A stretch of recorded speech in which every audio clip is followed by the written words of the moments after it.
तो यार शायद से आपको पता नहीं होगा कि एप्पल ने जब अपना फर्स्ट कंप्यूटर निकाला था एप्पल 1, उसका प्राइस था सिर्फ और सिर्फ $666, पर रिसेंटली यूएस के एक ऑक्शन में वो बिका है $2.7 मिलियन में भाई, 25 करोड़ रुपए। और ऐसे ही काफी टाइम पहले दुनिया के सबसे बड़े gaming giant Sony and Nintendo ने कोलैब करके एक गेमिंग कंसोल बनाया था जो कि कभी लॉन्च ही नहीं हुआ, पर उस प्रोटोटाइप की वैल्यू $3 लाख से भी ज्यादा है ऑक्शन में। Yo what's up guys, welcome back to another video. तो आज की वीडियो में मैं तुम्हें बताने जा रहा हूँ कुछ ऐसे क्रेजी टेक के बारे में जो कि भाई ऑक्शंस में बहुत ही ज्यादा महंगे बिके, और पता भी करेंगे भाई ऐसा क्यों है, आखिर क्या था इन प्रोडक्ट्स में जो इनकी वैल्यू इतनी ज्यादा है आज भी। तो 1960s का टाइम था, दुनिया स्पेस की रेस में लगी हुई थी। अमेरिका और सोवियत यूनियन के बीच में कंपटीशन चल रहा था कि भाई इंसान को सबसे पहले चांद पर कौन भेजेगा। तो इसी मिशन के लिए नासा ने डेवलप करा था अपोलो गाइडेंस कंप्यूटर, यानी कि AGC। ये कोई नॉर्मल कंप्यूटर नहीं था, ये वही ऑनबोर्ड कंप्यूटर था जो कि अपोलो स्पेसक्राफ्ट को नेविगेट करता था, जिसने 1969 में अपोलो 11 मिशन के अंदर इंसान को पहली बारी चांद पर उतारा था। अब सवाल ये है कि आखिर ये कंप्यूटर ऐसा करता क्या था। अपोलो गाइडेंस कंप्यूटर का काम था स्पेसक्राफ्ट को कंट्रोल करना। ये एस्ट्रोनॉट्स को बताता था कि स्पेसक्राफ्ट की पोजीशन क्या है, उसकी स्पीड क्या है, किस डायरेक्शन में एडजस्ट करना है, और लैंडिंग के टाइम पर किस एंगल पे डिसेंड कर उसे लैंड कराना है। ये रियल टाइम कैलकुलेशन करता था, वो भी स्पेस जैसे एक्सट्रीम एनवायरनमेंट में। अब अगर टेक्निकल टर्म्स में देखें तो AGC के अंदर लगभग 2 मेगाहर्ट्ज का प्रोसेसर लगा हुआ था। इसमें सिर्फ 64 KB मेमोरी थी, जिसमें से कुछ परमानेंट मेमोरी थी और कुछ इरेजेबल मेमोरी। आज के स्मार्टफोन्स के कंपैरिजन में तो भाई ये नंबर बहुत ज्यादा छोटा है, लेकिन उस टाइम के हिसाब से ये इंजीनियरिंग एक मास्टरपीस थी। अपोलो 11 लैंडिंग के टाइम पर ना कंप्यूटर में ओवरलोड वार्निंग आ रही थी, जिससे कि इसने ऑटोमेटिकली सारे एसेंशियल टास्क को प्रायोरिटाइज कर दिया था, जिस वजह से क्रैश नहीं हुआ, वरना शायद लैंड ही नहीं करता। आज अपोलो गाइडेंस कंप्यूटर का original complete flight use system open market में मिलना लगभग नामुमकिन है, क्योंकि ज्यादातर ओरिजिनल हार्डवेयर म्यूजियम और ऑफिशियल कलेक्शंस में प्रिजर्व करके रखे गए हैं। लेकिन इस कंप्यूटर का एक इंपॉर्टेंट हिस्सा DSKY यूनिट, यानी वो डिस्प्ले और कीबोर्ड जिससे एस्ट्रोनॉट्स कमांड एंटर करते थे, वो 2019 में $3,75,000 में बिका। ये वही इंटरफेस था जिसके थ्रू अपोलो मिशंस के दौरान रियल टाइम इंस्ट्रक्शंस दिए जाते थे। बेसिकली ये पूरा गाइडेंस सिस्टम पब्लिक सेल में नहीं आता, पर कभी कभी इसके कुछ कंपोनेंट्स ऑक्शंस में दिख जाते हैं, और जब ये ऑक्शन में आते हैं तो दुनिया के बड़े बड़े कलेक्टर्स इसको खरीदने के पीछे पागल हो जाते हैं। तो यार 1976 का टाइम था, पर्सनल कंप्यूटर्स कॉमन नहीं थे। कंप्यूटर्स सिर्फ यूनिवर्सिटीज, रिसर्च लैब्स और बड़े ऑफिसेज में होते थे, और इसी टाइम पर 2 यंग इनोवेटर स्टीव जॉब्स और स्टीव वोजनियाक, इन दोनों ने मिलकर एक प्रोडक्ट बनाया जिसे हम आज एप्पल 1 के नाम से जानते हैं। रियलिटी में एप्पल 1 बस एक फुली असेंबल्ड मदरबोर्ड था, बट उस टाइम के हिसाब से ये बहुत एडवांस था। उस टाइम पर जो कंप्यूटर किट्स मिलती थी, उन्हें खरीदने के बाद यूजर को खुद सोल्डरिंग करके असेंबल करना पड़ता था। मतलब एक बॉक्स में आपको पार्ट्स मिल जाते थे और सारे पार्ट्स को आपको खुद जोड़ कर पूरा कंप्यूटर बनाना पड़ता था। इसमें प्रॉब्लम सिर्फ यही थी कि जो लोग इलेक्ट्रॉनिक्स के बारे में थोड़ा बहुत जानते थे वही इस काम को कर पाते थे। लेकिन एप्पल 1 अलग था, इसमें प्रोसेसर पहले से ही मदरबोर्ड पर लगा हुआ आता था, रैम भी इंस्टॉल्ड मिलती थी, यूजर को अलग अलग कंपोनेंट्स जोड़ने की जरूरत ही नहीं पड़ती थी, कीबोर्ड डायरेक्टली कनेक्ट किया जा सकता था, और सबसे मस्त चीज, नॉर्मल से टीवी को एक मॉनिटर की तरह यूज करा जा सकता था। इसमें MOS 6502 प्रोसेसर था जो कि 1 मेगाहर्ट्ज पर रन करता था। डिफॉल्ट रैम सिर्फ और सिर्फ 4 KB की थी,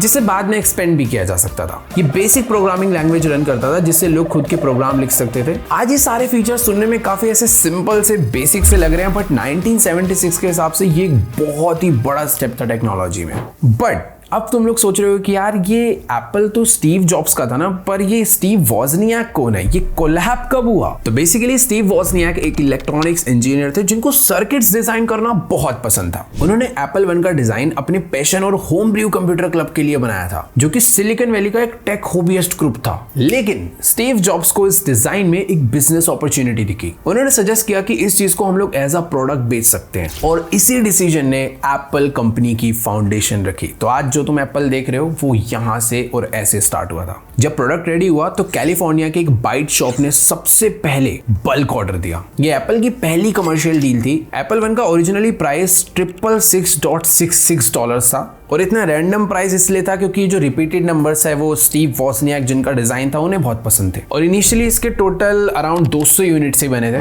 पर टाइम के साथ साथ काफी सारे यूनिट्स खराब हो गए, कुछ डिस्ट्रॉय हो गए और आज की डेट में ये एक्सट्रीमली रेयर है। 2014 में एक original Apple one computer auction में $9,05,000 का बिका है। $666 में लॉन्च हुआ था और $9 लाख इन्फ्लेशन के बाद। और सबसे रेयर प्रोटोटाइप वर्जन ने तो रिकॉर्ड ही तोड़ दिया भाई। 2006 में एक एप्पल वन प्रोटोटाइप बोर्ड $2,07,50,000 में ऑक्शन हुआ है। सोचो यार, ये सिर्फ एक पुराना मदरबोर्ड नहीं था, ये उस कंपनी की शुरुआत थी जो आज दुनिया की one of the biggest tech companies में से एक है। सही में यार, उस वक्त किसी ने नहीं सोचा होगा कि एक छोटे से गैराज में बनी हुई कंपनी आगे चलकर इतनी बड़ी कंपनी बन जाएगी। और यार इन्हीं सब चीजों से मुझे ये रियलाइज हुआ कि हम लोग daily Apple, Google, Amazon, Nvidia जैसी बड़ी बड़ी ग्लोबल कंपनीज के प्रोडक्ट यूज करते हैं, पर क्या तुम्हें पता है कि हम लोग इन्हीं कंपनीज की ग्रोथ का पार्ट भी बन सकते हैं। मतलब अगर फ्यूचर में ये सारी कंपनीज ग्रो होती हैं तो इनका फायदा हमें भी हो सकता है और ये सब पॉसिबल है इन्वेस्टिंग के थ्रू। एग्जांपल के लिए यार, एनवीडिया ने लास्ट 10 इयर्स में 33,000% का रिटर्न दिया है। मतलब अगर 1 लाख इन्वेस्ट करे होते तो आज 3.3 करोड़ हो गए होते। लोगों को लगता है कि भाई इंडिया बैठ के यूएस स्टॉक में इन्वेस्ट करना काफी मुश्किल होगा या फिर ज्यादा पैसे चाहिए होंगे, पर एक्चुअली में ऐसा नहीं है। आज की डेट में आप इंडिया में बैठे बैठे यूएस स्टॉक में इन्वेस्ट कर सकते हो और तो और प्रोसेस भी काफी सिंपल हो गया है। और सबसे इंपॉर्टेंट बात कि आपको एक पूरा एक्सपेंसिव शेयर खरीदने की बिल्कुल जरूरत नहीं है। जैसे कि एप्पल या अमेज़न का एक शेयर काफी एक्सपेंसिव होता है, पर फ्रैक्शनल इन्वेस्टिंग की हेल्प से आप उसका एक छोटा सा पार्ट भी बाय कर सकते हो। मतलब कि तुम लोग 100 रुपए से भी चालू कर सकते हो इन्वेस्टिंग, और ये सब काफी इजी हो जाता है IND मनी के थ्रू।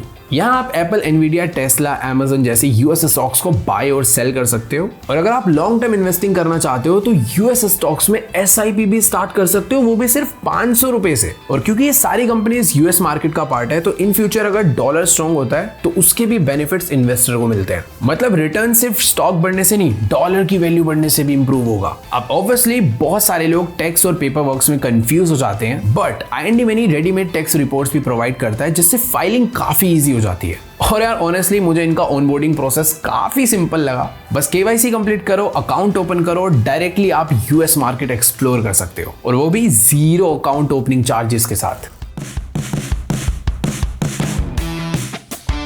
तो यार सन 1990s के अराउंड गेमिंग इंडस्ट्री में एक अनएक्सपेक्टेड पार्टनरशिप हुई थी सोनी और निंटेंडो के बीच में।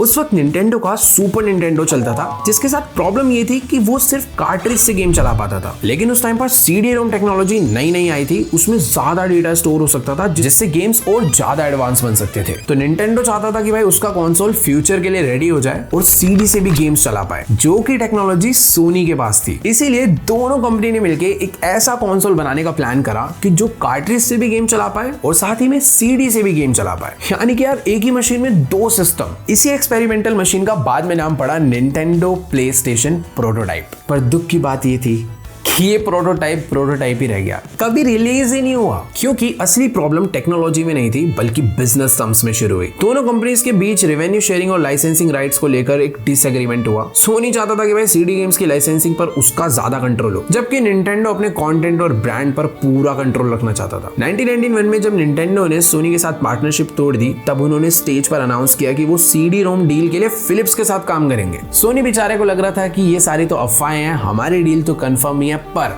अगले ही दिन निंटेंडो ने फिलिप्स के साथ पार्टनरशिप को पब्लिकली अनाउंस कर दिया। इसी डिसीजन के बाद सोनी को बिजनेस में एक बहुत बड़ा झटका लगा, लेकिन इसी इंसल्ट ने सोनी को मोटिवेट किया और फिर सोनी ने खुद का एक इंडिपेंडेंट कंसोल डेवलप किया, जो कि आज वर्ल्ड में सबसे ज्यादा फेमस है, सोनी प्लेस्टेशन। और पता है मजे की बात क्या है कि सोनी का दोनों साइड से विन हुआ, क्योंकि जो निंटेंडो और फिलिप्स की पार्टनरशिप हुई थी भाई, वो भी सक्सेसफुल नहीं हुई, बट निंटेंडो और सोनी के कोलैब में जो प्रोटोटाइप बना था उसकी यूनिट बहुत ही लिमिटेड थी। पब्लिकली सिर्फ एक वर्किंग प्रोटोटाइप ही कंफर्म्ड है जो आज भी फंक्शनल कंडीशन में एग्जिस्ट करता है, और इसी वजह से इसकी रेयरिटी जो है वो बहुत ज्यादा बढ़ जाती है। 2020 में ये प्रोटोटाइप ऑक्शन में गया और $360,000 का बिका। भाई मतलब 3-3.5 करोड़ रुपए। सोचो यार, एक ऐसा कंसोल जो कि कभी ऑफिशियली लॉन्च ही नहीं हुआ था, उसकी वैल्यू आज लाखों डॉलर्स में है। तो सन 1940s के अराउंड जब दुनिया वर्ल्ड वॉर 2 के बीच में थी, तब कम्युनिकेशन सिक्योरिटी सबसे बड़ा चैलेंज था। मतलब वॉर के टाइम पे जो भी मैसेज या कन्वर्सेशन हो रही है वो कोई ट्रैक न कर पाए। इसी टाइम पर जर्मनी ने एक एडवांस इंक्रिप्शन डिवाइस निकाला जिसका नाम था एनिग्मा मशीन। ये एक मैकेनिकल इंक्रिप्शन मशीन थी जो मैसेज को सीक्रेट कोड में कन्वर्ट करती थी ताकि जितने भी एनिमी है वो उसे समझ ना पाए। एनिग्मा मशीन से ना मैसेज डायरेक्टली एक मशीन से दूसरी मशीन तक नहीं जाता था। मान लो ऑफिसर ए अपनी एनिग्मा मशीन पर कोई मैसेज टाइप करता था तो मशीन उसे तुरंत सीक्रेट कोड में कन्वर्ट कर देती थी। मान लो उसने अटैक टाइप किया तो मशीन उसे कुछ रैंडम लेटर्स जैसे कि XZQPLK में बदल देती थी। अब ये कोडेड मैसेज रेडियो ऑपरेटर के थ्रू ब्रॉडकास्ट किया जाता था। रेडियो सिग्नल हवा में ट्रैवल करते थे जिससे एनिमी भी सुन सकते थे, लेकिन उन्हें सिर्फ कोडेड लेटर्स मिलते थे जिन मैसेजेस का मतलब समझना मुश्किल होता था। दूसरी तरफ ऑफिसर बी के पास भी रेडियो होता था जो ये कोडेड मैसेज रिसीव करता था, लेकिन वो मैसेज तब तक समझ नहीं आता था जब तक ऑफिसर बी उसे अपनी एनिग्मा मशीन पे टाइप ना करे। यहाँ पर सबसे इंपॉर्टेंट थी सेटिंग्स। दोनों साइड पहले से अपनी एनिग्मा मशीन्स को सेम रोटर सेटिंग्स और कॉन्फ़िगरेशन पर सेट करके रखते थे। जब ऑफिसर बी कोडेड मैसेज को अपनी मशीन में टाइप करता था तो मशीन उसे वापस ओरिजिनल वर्ड में कन्वर्ट कर देती थी। तो इसी तरीके से एनिग्मा मशीन मैसेजेस को सेफ बनाती थी। जर्मन मिलिट्री ने एनिग्मा मशीन का यूज नेवी, एयरफोर्स और आर्मी की सारी कम्युनिकेशंस के लिए यूज करा और काफी टाइम तक ये ऑलमोस्ट अनब्रेकेबल थी। लेकिन बाद में अलाइड कोड ब्रेकर्स ने इस सिस्टम को स्टडी करके इसका कोड क्रैक कर दिया। पर आज की डेट में ये एनिग्मा मशीन सिर्फ एक डिवाइस नहीं है बल्कि टेक्नोलॉजी और मिलिट्री हिस्ट्री का एक आइकॉनिक सिंबल है। हर एनिग्मा मशीन रेयर है क्योंकि लिमिटेड यूनिट्स बची हुई हैं और जो वर्किंग कंडीशन में होती है उनकी वैल्यू और भी ज्यादा होती है। मल्टीपल इंटरनेशनल ऑक्शंस में enigma machine 6 figure dollar range में बिक चुकी है। कुछ सेल्स तो भाई $3 लाख से भी ऊपर की रिपोर्ट हुई है। और कलेक्टर्स के लिए एनिग्मा मशीन एक बहुत बड़ा हिस्टोरिकल आर्टिफैक्ट है और इसीलिए ऑक्शंस में इसकी वैल्यू इतनी ज्यादा रहती है। सन 2007 में जब एप्पल के सीईओ स्टीव जॉब्स ने स्टेज पर पहला आईफोन लॉन्च किया था तब शायद किसी ने भी नहीं सोचा होगा कि भाई उस पर्टिकुलर डिवाइस की वैल्यू लाखों डॉलर में पहुंच जाएगी। तो ये फर्स्ट जनरेशन आईफोन था जिसे आज आईफोन 2G के नाम से भी जानते हैं। लॉन्च के टाइम पे 2 वेरिएशन आए थे, 4GB और 8GB। 4GB मॉडल का प्राइस था $499 जबकि 8GB वेरिएंट का प्राइस था $599। तो लोग यार नेचुरली ज्यादा स्टोरेज वाला ऑप्शन खरीदने लगे जिसकी वजह से 4GB वाले मॉडल की डिमांड काफी कम होती जा रही थी और एप्पल ने कुछ ही महीनों में इसे डिसकंटिन्यू भी कर दिया। इसी शॉर्ट प्रोडक्शन साइकिल ने इस वेरिएंट को रेयर बना दिया। टाइम के साथ साथ ज्यादातर यूनिट्स ओपन होकर यूज हो गए, इसीलिए आज इस फोन का फैक्ट्री सील्ड कंडीशन में मिलना इम्पॉसिबल है। लेकिन 2023 में एक completely sealed 4GB iPhone model को LCG ऑक्शंस ने ऑक्शन में बेचा जहां पर ये $1,90,000 का बिका। मतलब यार $500 की चीज $2 लाख में बिकी है। अगर INR में देखे तो मोटा मोटा 50,000 रुपए की चीज लगभग 2 करोड़ में बिकी है। अब यार इसकी वैल्यू सिर्फ इसलिए नहीं बढ़ी थी कि ये बहुत पुराना था, इसकी वैल्यू इसलिए भी बढ़ी थी क्योंकि भाई इस आईफोन का एक कंप्लीटली सील्ड अनटच्ड कंडीशन में मिलना कलेक्टर्स के लिए भाई इम्पॉसिबल था। और कलेक्टर्स के लिए भाई ऐसी चीजों की ज्यादा वैल्यू होती है। और यार 2023 तक आते आते एप्पल कंपनी बहुत ज्यादा बड़ी बन चुकी थी और उस टाइम पर उनका फर्स्ट फोन वो भी अनटच्ड सील पैक कंडीशन में मिलना इम्पॉसिबल था। तो अब जो रहा होगा भाई कलेक्टर उसने तो भर के पैसा फेंका है सिंपल भाषा में। ऑलराइट गाइस, तो आज की सारी वीडियो में इतना ही। नीचे कमेंट्स में जाकर बताओ कि तुम्हें सबसे बेस्ट टेक कौन सा लगा जो कि ऑक्शन में बिका हो। बाकी मैं मिलूंगा तुमसे नेक्स्ट वीडियो में, तब तक के लिए गुड बाय।